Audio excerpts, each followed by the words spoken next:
الله وبركاته.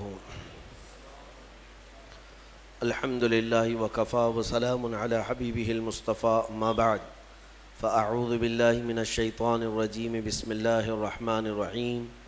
إن الله وملائكته يصلون على النبي يا أيها الذين آمنوا صلوا عليه وسلموا تسليما. اللهم صل على سيدنا محمد معدن الجود والكرم وآلہ وأصحابہ الکرام وابنہ الکریم وبارک وسلم صلاة دائمة سرمدا ابدا بحمدہ تعالی وبکرم مصطفیٰ صلی اللہ علیہ وسلم. آج کی شب میں قرآن عظیم کے 21 پارے مکمل ہو چکے ہیں. اللہ عز و جل بقیہ قرآن کے حصے کو صحیح تجوید سے پڑھنے اور آپ سب کو رغبت سے سننے کی توفیق عطا فرمائے. کل کی بھی جو تلاوت ہوئی تھی اس کی تفسیر عرض نہیں کر سکا، اس لیے کہ کل کی شب ہم نے اصحاب بدر رضوان اللہ تعالی علیہ مجمعین کے نام سے محفل کو منسوب کر دیا اور ان کا ذکر خیر کیا گیا.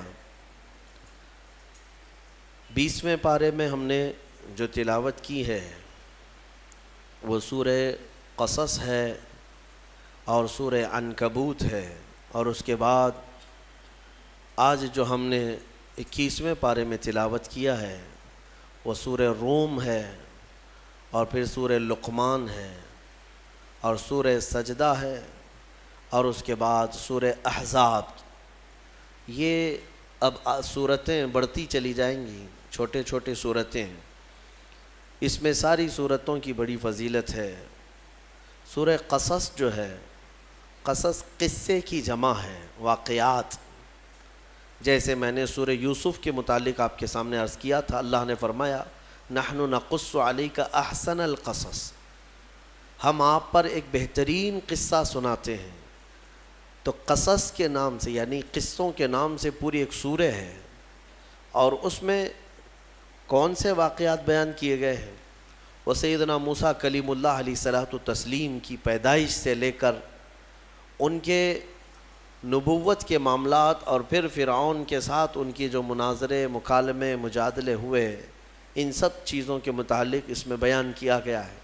بات ایسی تھی کہ فرعون، ویسے میں آپ کو بتا دوں کہ فرعون کون ہے.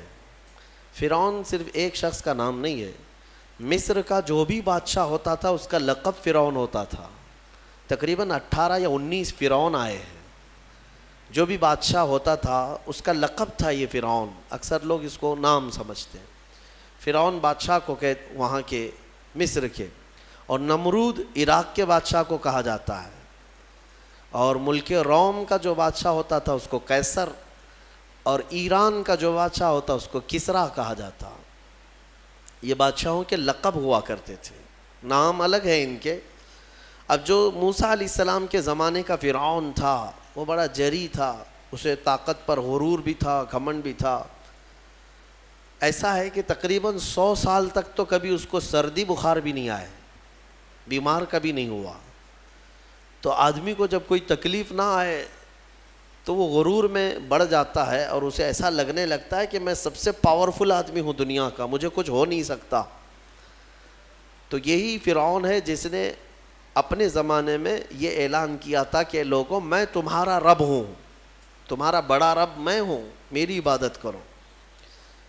بات تو چل رہی تھی، اور لوگوں کو اپنی خدمت پر معمور کرنے کی بجائے اپنی عبادت پر معمور کرتا تھا. ہزاروں لوگ اس کو سجدہ بھی کرتے.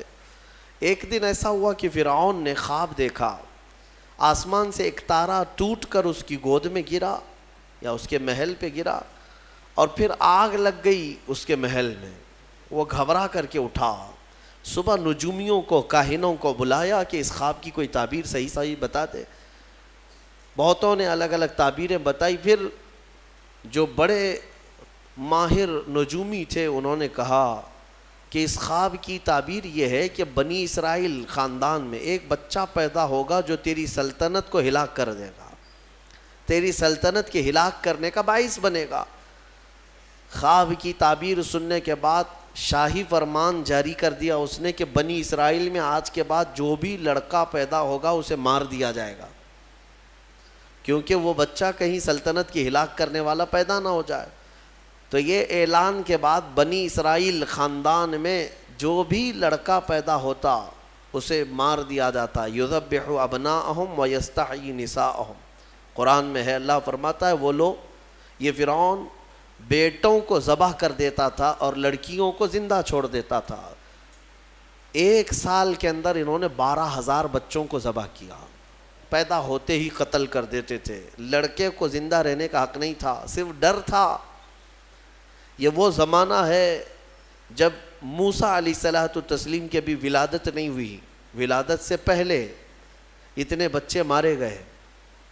پھر اس کے درباریوں نے اس سے ریکویسٹ کیا کہ اگر ایسے سب مار دیے جائیں تو آپ کی خدمت کے لیے بچے کہاں سے ملیں گے، جوان کون ہوگا؟ تو پھر 1 سال مارا جاتا، 1 سال چھوڑا جاتا. جیسے کورونا میں تخفیف دی جاتی ہے نا، ہاں، کہ صبح 6 بجے سے لے کر شام 6 بجے تک پابندی، 6 بجے کے بعد، یا پھر شام کے 6 بجے سے پابندی لگ جاتی ہے. بھائی 24 گھنٹے تو آنا ہی آنا ہے. وہ جو بچہ پیدا ہونا ہے وہ سال بھر یا دوسرے سال کبھی بھی پیدا ہوگا. لیکن اس زمانے کا بھی یہی قانون تھا جو کورونا کا ہے، کہ 1 دن چھٹی اور 1 دن ڈیوٹی. تو 1 سال نہیں مارا جائے گا اور 1 سال مارا جائے گا. اب یہ کیسے یقین کے ساتھ کہہ سکتے ہیں کہ جس سال نہیں مارا جا رہا ہے اس سال پیدا نہیں ہوگا بچہ؟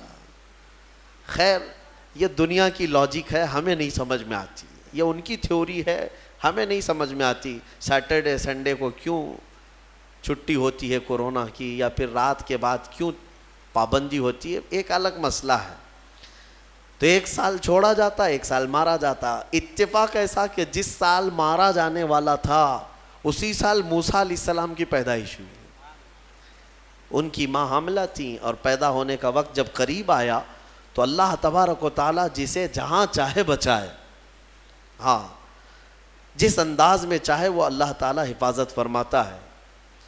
تو موسیٰ علیہ السلام کی ماں کے دل میں اللہ نے بات القاء کی کہ تہ خانے میں چلی جائیں. وہ تہ خانے میں گئیں، بچے کی ولادت ہوئی، لڑکا پیدا ہوا. اب وہ گھبرا گئیں کہ یہ سال مارے جانے والا ہے، اور وہ بنی اسرائیل خاندان سے تھیں کہ میرا بچہ مارا جائے گا، قتل کر دیا جائے گا. تو اللہ تبارک و تعالیٰ نے ان کے دل میں یہ بات القاء کی کہ ایک صندوق لے لو لکڑی کا اور اس میں اس بچے کو ڈال کر دریا میں بہا دو. بھلا کوئی ماں کیسے بہائے گی؟ لیکن اللہ تعالیٰ فرماتا ہے وَرَبَطْنَا عَلَىٰ قَلْبِهَا، ہم نے ان کے دل کو مضبوط کر دیا تھا. جب اللہ تعالیٰ کسی کے دل کو مضبوط کرتا ہے تو بڑے بڑے کام کر جاتا ہے. ان کی ماں صندوق میں رکھ کر کے بچے کو ایک دریا کے کنارے ڈال دیتی ہیں، بہا دیتی ہیں، اور اپنی بڑی بیٹی کو کہتی ہیں کہ دیکھتے رہنا یہ صندوق کہاں جاتا ہے. موسیٰ علیہ السلام کی جو بڑی بہن تھیں وہ دیکھتی ہوئی جا رہی تھیں اس صندوق کے پیچھے. صندوق بہتے بہتے بہتے ایک باغیچے کے کنارے لگا. وہ باغیچہ فرعون کا ہی تھا، اور فرعون کی بیوی وہاں پر ٹہلنے کے لیے شام کے وقت آیا کرتی تھی. جب وہ اپنی کنیزوں کے ساتھ وہاں آئی تفریح کے لیے تو ایک صندوق کو اپنے باغیچے کے کنارے لگا ہوا دیکھا. اٹھانے کے لیے کہا، اٹھایا گیا تو نہایت ہی خوبصورت بچہ. اللہ تعالیٰ نبیوں کو خوبصورتی دیا ہی ہوتا ہے. فرعون کے گھر میں کوئی بچہ نہیں تھا، اولاد نہیں تھی. تو فرعون کی بیوی نے اٹھا لیا اور کہا کہ لاؤ یہ بڑا خوبصورت بچہ ہے، حسین بچہ ہے، اور اپنے محل لے آئی. فرعون سے کہا کہ آج سمندر میں، دریا میں بہتا ہوا ایک بچہ کنارے پر آ لگا، میں نے اس کو اٹھا لیا ہے. فرعون نے کہا کہیں یہ بچہ تو نہیں جو میری سلطنت کو ہلاک کرنے کا سبب بنے گا. بیوی نے کہا ایسا کیسے ہو سکتا ہے، وہ تو بنی اسرائیل خاندان میں پیدا ہوگا، یہ تو کسی دریا سے بہتا ہوا آیا ہے، پتہ نہیں کون سے ملک سے آیا، کہاں سے آیا. تو بہرحال اس کی بیوی نے یہ کہا کہ اس کو مت مارو، لا تقتلوه عسى ان ينفعنا او نتخذه ولدا، قریب ہے کہ ہم اس سے فائدہ اٹھائیں گے یا اس کو بیٹا بنا لیں گے. بیوی کی بات پر راضی ہو گیا. فرعون جو ہے بیگم کی بات پر آ گیا اور اس کے بعد رکھ لیا بچے کو. اسی لیے کہا جاتا ہے عورتوں کے مشورے بہت ہی قیمتی ہوتے ہیں. بہرحال عورت کے مشورے پر عمل کرتے ہوئے اس نے رکھ تو لیا بچے کو. اب پرورش کی جب بات آئی، بچے کو دودھ پلانا ہے، تو دایاؤں کو بلایا گیا. شاہی خاندان میں بچے کی پرورش ہو رہی ہے، بہت ساری عورتیں آئیں، دودھ پلانے کی کوشش کرتی رہیں، موسیٰ علیہ السلام کسی کا دودھ نہیں پکڑتے تھے۔ ان کی بہن وہیں کھڑی تھی، اس نے کہا کہ میں ایک دایا کو جانتی ہوں جس کا دودھ ہر بچہ پی لیتا ہے۔ اس سے کہا گیا کہ بلا لاؤ۔ وہ جا کر اپنی ماں کو بلا لائی، اپنی ماں کو لے آئیں، اور ان کی ماں آئیں، موسیٰ علیہ السلام کو اپنے سینے سے لگائی تو دودھ پینے لگ گئے۔ تو سب میں یہ بات مشہور ہو گئی کہ یہ یہاں کی مشہور دایا ہے، اور یہ خاندان کے اندر رہے گی، شاہی خاندان میں، محل میں رہے گی، اور بچے کو پلانے کی اجرت بھی دی جائے گی، اجرت بھی دی جائے گی۔ فرعون کے گھر میں پرورش بھی، اور انہی کی ماں سے دودھ بھی پلانا، پھر پلس اس کی اجرت بھی دلانا، یہ شان ہے رب ذوالجلال کی۔ وہ جہاں چاہے جیسے چاہے پرورش فرمائے، حق کی حفاظت کرنا یہ مولا کی شان ہے۔ حق کی حفاظت وہ ہر زمانے میں کرتا رہتا ہے۔ اسی لیے کہا گیا ہے کہ اللہ تبارک و تعالیٰ جس چراغ کی حفاظت فرمائے، بڑی بڑی آندھیاں اس کو نہیں بجھا سکتی، اور جس کو بجھانا چاہے سارے انتظامات کے بعد بھی منٹوں میں اسے گل کر دیتا ہے۔ خیر، موسیٰ علیہ السلام فرعون کے گھر میں پرورش پاتے رہے۔ جب آپ کی عمر 2 سال کے قریب کی ہوئی، فرعون اور اس کی بیوی بیٹھے ہوئے تھے، موسیٰ علیہ السلام کھیلتے کھیلتے گود میں آئے اور فرعون کی داڑھی پکڑ کر اس کے منہ پہ تماچا لگا دیا۔ پہلی مرتبہ کسی نے بادشاہ کے منہ پر تماچا جڑا ہے تو بیٹا گھر کا، لیکن فرعون کو پہلی مرتبہ وہ زناٹے دار جو تھپڑ لگا، ہو سکتا ہے تارے نظر آ گئے ہوں، وہ گھبرا گیا، کہا کہ یہ بچہ ایسا کیسے مجھے مار سکتا ہے، ہاتھ کیسے اٹھا سکتا ہے۔ دسترخوان سے اٹھ گیا اور کہا اپنی بیوی سے، بیگم مجھے لگتا ہے یہی وہ بچہ ہوگا، یہی بچہ ہوگا جو سلطنت کے ہمارے خلاف جائے گا۔ پھر بیگم نے کہا ایسا کیسے ہو سکتا ہے، بچہ ہے، چھوٹا ہے، اور لاڑ پیار میں بچے ماں باپ کے ساتھ اس طرح کی حرکتیں کرتے ہیں۔ فرعون نے کہا نہیں، مجھے چیک کرنا ہے، یہ بچہ جاندار ہے، جانکار ہے، یہ جانتا ہے۔ تو پھر موسیٰ علیہ السلام کا وہاں پر امتحان لیا گیا۔ فرعون کی بیوی بچانے پر لگی ہوئی تھی۔ فرعون نے کہا کہ ٹھیک ہے، دیکھتے ہیں یہ کہ بچے کو سمجھ ہے یا نہیں ہے۔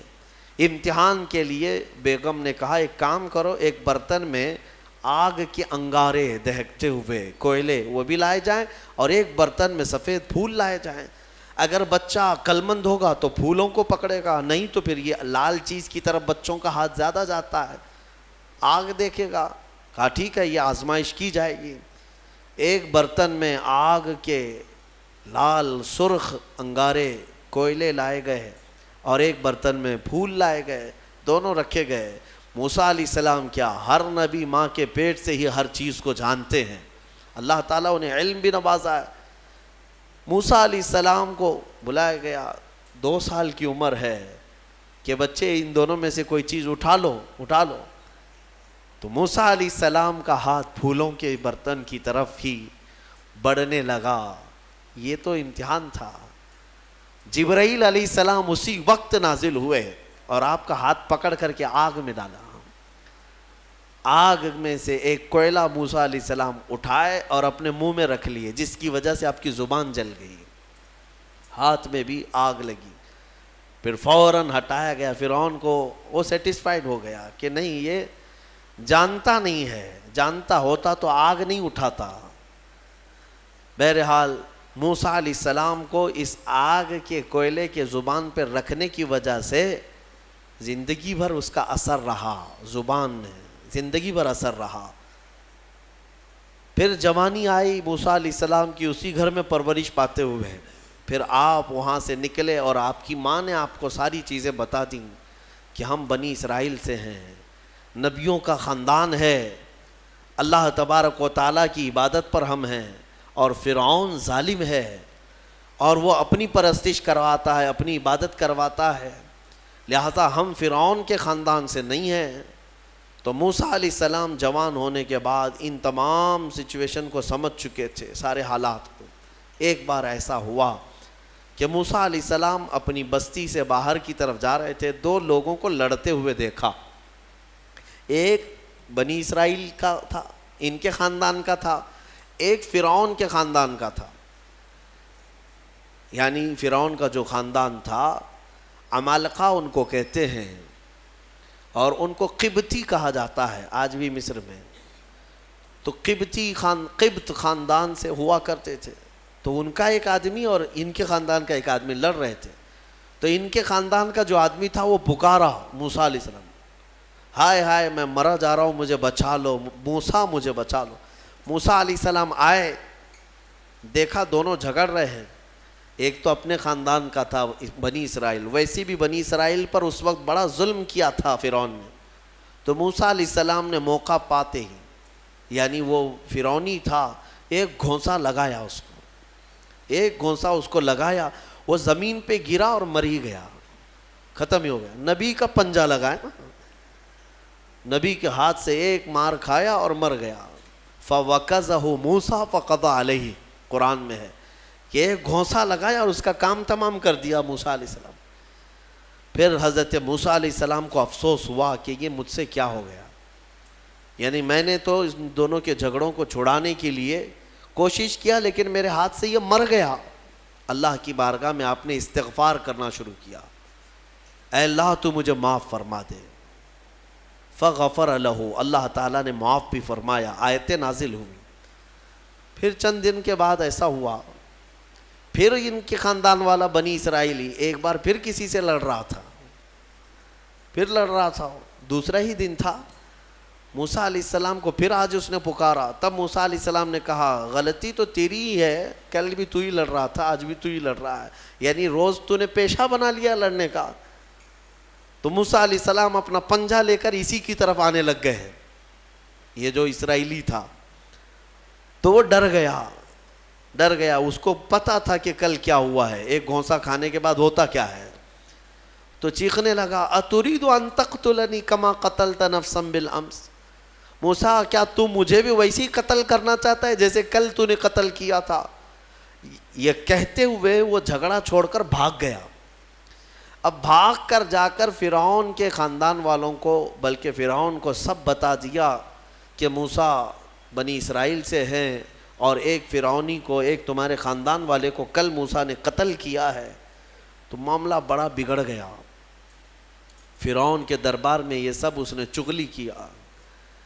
بتاؤ وہ کون تھا؟ بنی اسرائیل خاندان سے، موسیٰ علیہ السلام کے خاندان کا تھا، اور فرعون کے ہاں چغلی کیا ہے انہی کی.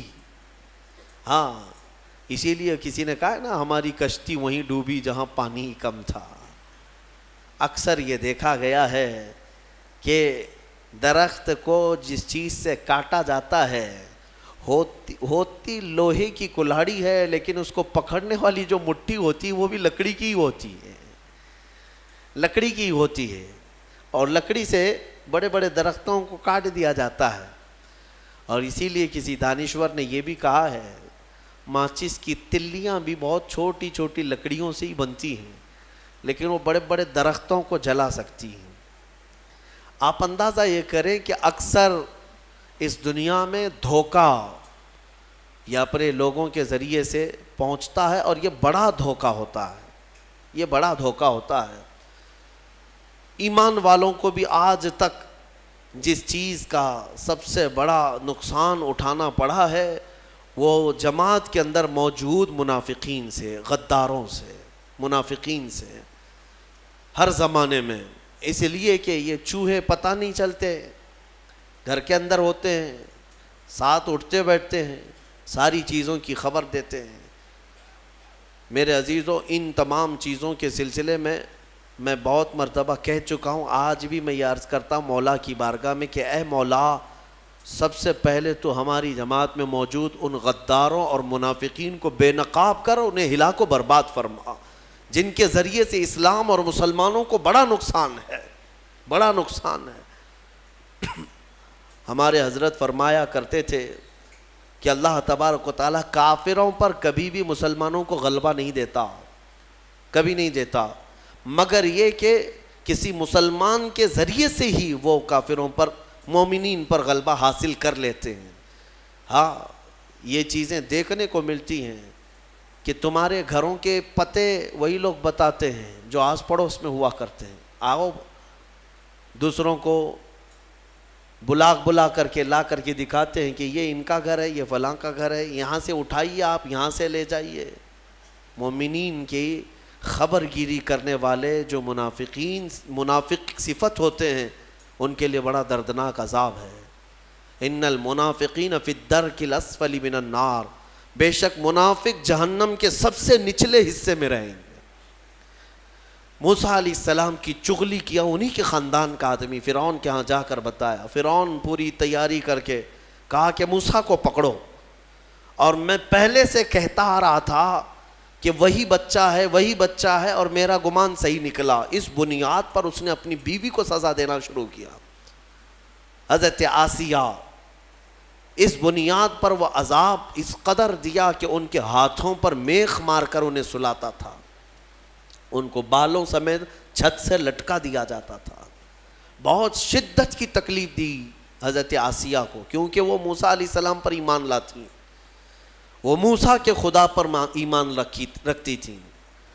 تو فرعون نے اپنے جاں بازوں کو، اپنے لڑاکوں کو بھیجا کہ موسیٰ کو پکڑو۔ وہ سب نکلے تو ایک ان کی اچھائی چاہنے والا، ان کا خیر خواہ شہر سے دوڑتا ہوا آیا۔ وجاء رجل من اقصى المدینة یسعی، دوڑتا ہوا آیا شہر سے اور کہا، قال یا موسیٰ ان الملأ یأتمرون بک لیقتلوک، فوج پیچھے سے آ رہی ہے تمہیں قتل کرنے کے لیے، تم یہاں سے فوراً نکل جاؤ، یہ بستی چھوڑ دو۔ حضرت موسیٰ علیہ السلام اس کی بات سن کر کے نکل پڑے۔ یہ مصر کی سرزمین تھی، چھوڑ کر کے آپ وہاں سے نکلے۔ فخرج منہا خائفا یترقب، وہاں سے خوف کے عالم میں نکلے تھے۔ موسیٰ علیہ السلام دوسری بستی پر چلے گئے، ایک ایسی جگہ پر گئے، یہ پورا واقعہ تفصیل سے سورہ قصص میں موجود ہے۔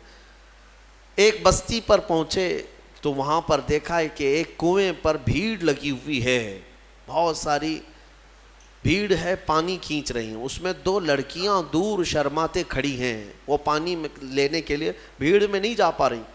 تو موسیٰ علیہ السلام بھیڑ کو چیرتے ہوئے آئے اور ان دو لڑکیوں کے لیے پانی آپ نے ڈول سے نکلوایا۔ آپ مضبوط تھے، قوی تھے، طاقتور تھے۔ پانی آپ نے نکالا اور پانی نکال کر ان دونوں لڑکیوں کو دیا۔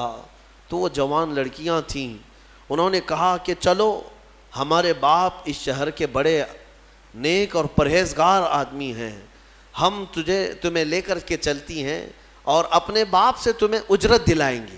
تم دیکھنے میں بڑے اچھے لگتے ہو، اجنبی ہو، مسافر ہو، اجرت دلائیں گے جو پانی تم نے ہمیں ڈول سے کھینچ کر دیا ہے۔ موسیٰ علیہ السلام ان کی بات پر چل پڑے۔ کہاں وہ دونوں لڑکیاں اپنے گھر لے آئیں۔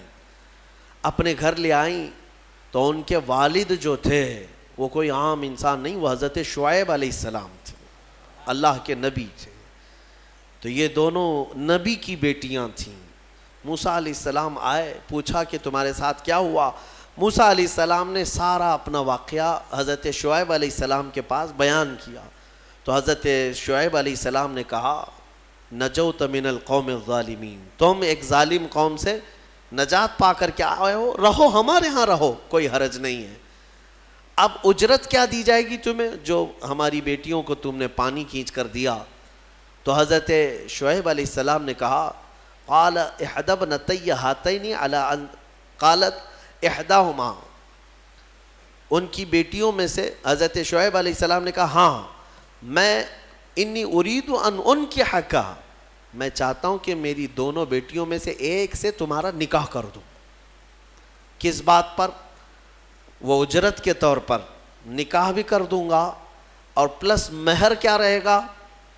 مہر میں یہ رہے گا کہ میرے باغیچہ ہے ایک، اس باغیچے میں 8 سال تک تمہیں رکھوالی کرنی ہوگی، 8 سال تک۔ حضرت موسیٰ علیہ السلام نے کہا ٹھیک ہے۔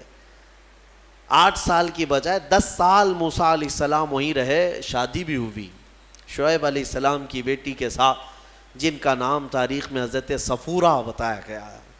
حضرت موسیٰ علیہ السلام کا نکاح ہوا، وہیں رہنے لگے۔ 10 سال کے بعد موسیٰ علیہ السلام پھر اپنی بیوی کو لے کر، اپنے گھر والوں کو یعنی اپنی اہلیہ کو لے کر نکل پڑے۔ واپس پھر آپ سفر پر تھے، بیچ راستے میں آپ کو آگ کی ضرورت تھی۔ کھانا پکانے کے لیے اس زمانے میں ماچس نہیں، لائٹر نہیں، بلکہ ایک درخت کی ٹہنیاں ہوتی تھی، اس کو پتھر سے رگڑتے تھے تو آگ پیدا ہوتی تھی. وہ آگ کی ٹہنیاں، درخت ہی ایک آگ لگنے والا ہوا کرتا تھا. تو موسیٰ علیہ السلام وہ آگ لینے کے لیے پہاڑی پر چڑھے، اور جب وہاں پہنچے تو اللہ نے آپ کو نبوت کی تاج سے سرفراز فرمایا. جبرائیل علیہ السلام آئے اور آپ کو نبوت کے اعجاز سے سرفراز کیا گیا اور اعلان کیا گیا کہ اے موسیٰ، آپ اللہ کے جلیل القدر نبی ہیں اور رسول ہیں. اب آپ جائیں، اپنی اہلیہ کو لے کر واپس فرعون کے پاس جائیے، پھر آنا ہے آپ کو فرعون کی اس بھری سلطنت میں. موسیٰ علیہ السلام پہلے اپنے گھر آئے، اور اس کے بعد حضرت موسیٰ علیہ السلام جب آئے اپنی بیوی کو لے کر، تو اللہ تعالیٰ نے فرمایا اب جاؤ فرعون کے پاس، اس کو ہدایت کی تلقین کرو، تبلیغ کرو، اس سے کہو کہ اللہ وحدہ لا شریک کی عبادت کرے. لیکن جانے سے پہلے موسیٰ علیہ السلام کو اللہ نے ایک اور ٹریننگ سے گزارا. آپ کے ہاتھ میں ایک لکڑی ہوا کرتی تھی، چھڑی، جو آپ کا عصا تھا. اللہ نے فرمایا اے موسیٰ، اس لکڑی کو زمین پر چھوڑو. آپ نے زمین پر چھوڑ دیا. قال القها یا موسیٰ فالقاها فاذا هي حیۃ تسعى. قرآن کہتا ہے جیسے ہی موسیٰ علیہ السلام نے زمین پر اس لکڑی کو ڈالا، وہ ایک خوفناک اژدہا سانپ بن گیا. اژدہا اتنا خطرناک کہ لوگ دیکھیں تو ہیبت طاری ہو جائے. موسیٰ علیہ السلام پیچھے ہٹ گئے. اللہ فرماتا ہے خذھا ولا تخف، پکڑ لو اس کو، ڈرو مت. موسیٰ علیہ السلام دوبارہ اس سانپ کو پکڑتے ہیں تو پھر سے وہ لکڑی بن گیا. یہ معجزہ تھا موسیٰ علیہ السلام کا کہ لکڑی کو زمین پر ڈالو تو سانپ رینگنے والا، اور ہاتھ میں لے لو تو پھر لکڑی. دوسرا معجزہ تھا آپ کا کہ حضرت موسیٰ علیہ السلام سے کہا گیا وَضْمُمْ يَدَكَ إِلَى جَنَاحِكَ تَخْرُجْ بَيْضَاءَ مِنْ غَيْرِ سُوءٍ. آپ اپنے ہاتھ کو، مٹھی کو اپنے جیب میں ڈالو. ادخل یدک فی جیبک. آپ اپنے جیب میں اپنی مٹھی کو ڈالو، ہاتھ کو، اور جب ہاتھ جیب میں ڈال کر باہر نکالتے تو پورے ہاتھ میں سورج سے زیادہ روشنی چمکتی تھی. ہاتھ یوں کریں تو بہت تیز روشنی کہ رات کے وقت اگر آپ ہاتھ نکالیں تو پورا اجالا ہو جائے. یہ دوسرا معجزہ تھا حضرت موسیٰ علیہ السلام. یہ دو معجزے دے کر اللہ نے بھیجا فرعون کے پاس، جاؤ اور اس کو ایمان کی دعوت دو. اور حضرت موسیٰ علیہ السلام گئے فرعون کے مقابل میں. فرعون سے کہا میں واپس آ چکا ہوں اور میں اللہ کا نبی ہوں، اللہ کا رسول ہوں. فرعون نے کہا کون سے خدا کی عبادت کرتے ہو، کون ہے تیرا خدا؟ موسیٰ علیہ السلام نے فرمایا کہ میرا رب پورے کائنات کو پالنے والا ہے، جو تجھے بھی پیدا کیا مجھے بھی پیدا کیا، آ جا اس کی عبادت کی طرف. فرعون نے پوچھا تیرے پاس کیا نشانی ہے؟ حضرت موسیٰ علیہ السلام نے اپنی نشانیاں بتائی. اس کے بعد فرعون نے کہا یہ تو جادو ہے، موسیٰ تو 10 سال جادو سیکھ کر کے آیا. تو موسیٰ علیہ السلام نے فرمایا اگر یہ جادو ہے تو تیرے سلطنت میں جتنے جادوگر ہیں سب کو بلا لے، مقابلہ کیا جائے. تو فرعون کو جو یہ چیلنج ہوا تو فرعون نے سارے بڑے بڑے جادوگروں کو بلایا اور ایک میدان میں یہ مقابلہ ہونا تھا. حق اور باطل کا مقابلہ زمانے اول سے چلا آ رہا ہے.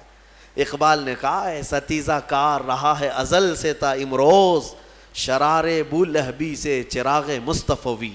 ہمیشہ ایک میدان میں جب یہ مقابلہ ہونا طے پایا، بڑے بڑے جادوگر آئے. موسیٰ علیہ السلام نے کہا کہ تمہارا جو جادو ہے وہ بتاؤ. سب کے پاس چھوٹی چھوٹی رسیاں تھیں. وہ رسیاں انہوں نے زمین پر پھینکی تو سب رسیاں سانپ بن گئیں. سیم وہی چیز وہ بھی دکھانے لائے تھے. سب رسیاں سانپ بن گئی. شور مچ گیا. فرعون کے درباری کہنے لگے اتنے سانپ آ گئے. موسیٰ علیہ السلام کو حکم ہوا اللہ کی طرف سے آپ بھی اپنا سانپ چھوڑ دیں. آپ نے اپنا عصا زمین پر ڈالا. وہ اژدہا ایک منہ کھولا اور سارے سانپوں کو نگل گیا، اور دوسرا منہ کھولتا تو جادوگروں کو نگلتا. اس سے پہلے ہی سارے جادوگروں نے پکارا ہم ایمان لائے موسیٰ کے رب پر. موسیٰ علیہ السلام پر بھی ایمان لائے اور اس کے رب پر بھی ایمان لائے. سارے جادوگروں کی جو ٹیم تھی پورے موسیٰ علیہ السلام کے ہاں آ گئی. اب یہاں وجہ بتاتا ہوں. جادو کرنے والے اور مقابلہ کرتے, دوسرا جادو دکھاتے. جادوگر سے مقابلہ کر سکتا ہے لیکن نبی سے کیسے کر سکتا ہے؟ وجہ یہ ہے, یہ جو جادو دکھتا ہے نا, یہ حقیقت نہیں ہوتی. اس کو شعبدہ بازی کہتے ہیں, یعنی نظر بندی, صرف نظروں کا دھوکہ, اس کو جادو کہا جاتا ہے. اور جادوگر جانتا ہے کہ میں نے لوگوں کی نظروں کو دھوکہ دیا, لیکن اس کو پتا ہوتا ہے حقیقت کیا ہے. جادوگر نے رسی ڈالا, اس کی نظر میں رسی ہی ہے, دنیا کی نظر میں سانپ ہے. آپ نے بھی دیکھے ہوں گے بہت سارے شعبدہ بازی کرنے والوں کو, گلاس میں پانی لیا, یوں اچھال دیا, پھول نکل پڑے. ہاں, اور بہت سارے, ارے جیب میں سے انڈا نکالا, کبوتر بنا دیا, 1 2 3 4 کبوتر اڑانے لگے. یہ تو ڈکوسلا ہے, آستینوں میں چھپے ہوئے کبوتر ہوتے ہیں. لیکن باضابطہ جو شعبدہ بازی ہوتی ہے, یعنی نظر بندی, وہ اس طرح سے کی جاتی ہے. یوں ہاتھ اٹھائے اور میں یوں تمہارے سامنے سکے پھینک دیا, سونے کے سکے پھینکتے جا رہا ہوں, لیکن تم میں سے سارے لوگوں کو سکے نظر آ رہے ہیں. محفل ختم ہونے کے بعد ایک بھی سکہ ملتا کسی کو نہیں, اور نہ ہی جادوگر کو ملتا ہے. یہ شعبدہ بازی, نظروں کا دھوکہ. اور وہاں جو مقابلے میں آئے تھے موسیٰ علیہ السلام کے, وہ تو دیکھ رہے تھے کہ ہم نے جو رسیاں ڈالی ہیں, ہماری نظر میں رسیاں ہیں لیکن لوگوں کی نظروں میں سانپ ہے. لیکن موسیٰ علیہ السلام نے جو لکڑی ڈالی, وہ جادوگروں کو تو لکڑی دکھنا چاہیے کیونکہ وہ جادو جانتے ہیں, لیکن انہوں نے دیکھا موسیٰ علیہ السلام کی لکڑی لکڑی نہیں رہی, حقیقت میں سانپ بنا ہوا تھا. جادو اور معجزے میں فرق یہی ہے, جادو نظروں کا دھوکہ اور معجزہ حقیقت کی تبدیلی کو کہتے ہیں. حقیقت کی تبدیلی. حضرت موسیٰ علیہ السلام کا یہ معجزہ دیکھتے ہی وہ سارے جادوگر ایمان لے آئے. یہ موسیٰ علیہ السلام کی وہاں سے تبلیغ کا دور شروع ہوا. پھر زمانہ چلتا رہا, فرعون سے ان کے مقابلے ہوتے رہے. ایک وقت ایسا آیا کہ فرعون آپ کو ختم کرنے کے لیے 1,00,000 کی فوج کو جمع کیا, اور موسیٰ علیہ السلام اپنے ایمان والوں کو لے کر کے دوسرے علاقے کی طرف نکلے. سامنے سمندر اور پیچھے فرعون کا لشکر. آپ نے دعا کی کہ اے مولا, اس فرعون کے دبدبے سے میری قوم کو بچا لے. اللہ تعالیٰ نے حکم فرمایا سمندر میں عصا مارو. آپ نے عصا مارا تو 12 راستے نکل پڑے. موسیٰ علیہ السلام ان راستوں میں سے نکل کر کے دوسرے کنارے پہنچ گئے.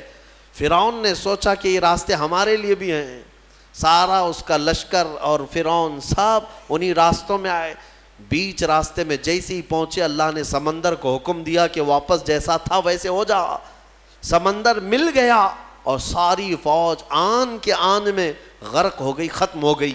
یہ فرعون کو ہمیشہ کے لیے پانی میں اللہ تعالیٰ نے غرقاب کر دیا, ڈبو دیا. یہ موسیٰ علیہ السلام کی جو فتح مبین تھی, وہ 10 محرم الحرام عاشورہ کا دن تھا. ایمان والوں کی جو فتح مبین تھی. ایک بات یاد رکھیں, اللہ رب العزت جب مدد فرماتا ہے تو کن کن وادیوں سے نکالتا ہے اور کیسی کیسی طاقتوں سے بچا لاتا ہے. آج بھی میں آپ سب سے یہی کہوں گا کہ اگر کوئی آج یہ سمجھتا ہے کہ میں فرعون ہوں تو انتظار کر کہ اللہ موسیٰ بھی بھیجے گا. ہاں, مدد اللہ تبارک و تعالیٰ اہل حق کی نازل فرمائے گا. شروع میں ہو سکتا ہے اہل حق کمزور نظر آئیں, چھوٹے نظر آئیں, اور ان کی بستیاں کمزور, ان کے اسباب کمزور, لیکن مولا کریم کی طاقت اور اس کی مدد کمزور نہیں ہو سکتی. آج جو حکومتیں ہیں یہ تو میرے عزیزو فرعون کے سامنے لونگ الائچی کے برابر بھی نہیں ہیں. اس کے پاس جو تھی طاقتیں, اس طاقت کے سامنے ان کی جو طاقتیں ہیں وہ لونگ الائچی کے برابر بھی نہیں ہے. اس کے پاس جو ذخیرے تھے, جو اسباب تھے, پوری دنیا پر حکومت کر چکا تھا, پوری دنیا پر. فرعون ایک ایسا شخص ہے جس نے پوری دنیا پر تنہا حکومت کیا ہے. ایک ملک کو لے کر کے اگر کوئی آنکھیں دکھا رہا ہو اور یہ سمجھے کہ ہمیں کوئی ہٹا نہیں سکے گا, رب ذوالجلال قانون قدرت یہ رکھتا ہے کہ جب وہ پوری دنیا پر بادشاہت کرنے والے کو پانی سے ہلاک فرمائے گا تو باقی یہ ساری طاقتیں کچھ نہیں. انتظار کرو، رب ذوالجلال کی پکڑ آنے والی ہے. ان بطش ربک لشدید، بے شک تمہارے رب کی پکڑ بہت سخت ہے. اللہ تبارک و تعالی ہم سب کو ظالموں کے چنگل سے نجات عطا فرمائے. ایمان والوں کو مولا تعالیٰ قوت حیدری عطا فرمائے. غیب سے مولا نصرت و کامیابی ہمارے لیے نازل فرمائے. آج کی جو تلاوت ہوئی سورہ روم، سورہ لقمان، سورہ احزاب یا سجدہ، انشاءاللہ العزیز کل کی تفسیر میں ان کو ملا کر کے عرض کرنے کی کوشش کروں گا. وآخر دعوانا ان الحمد للہ رب العالمین.